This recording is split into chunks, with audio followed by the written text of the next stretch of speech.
Hey friends, if you wish to change, add, insert, or edit the order tag on in an Excel file, then please watch this video. So search for Excel in the Windows search bar and open Excel.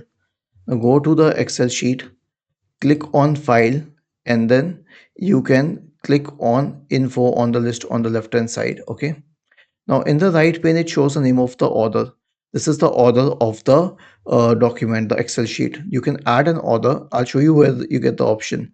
As soon as you scroll down below the name of the order, you'll find the option to add an order. You can name the order here. Okay. So this is how you can add an order. Okay.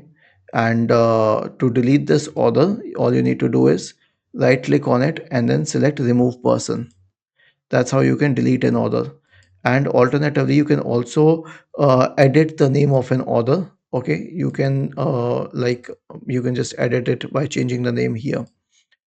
Okay, and then you can obviously click on OK, or you can copy the name and paste it somewhere else. Like let's say I want to paste it on a Word document or somewhere else to check the name of the order. Was this helpful?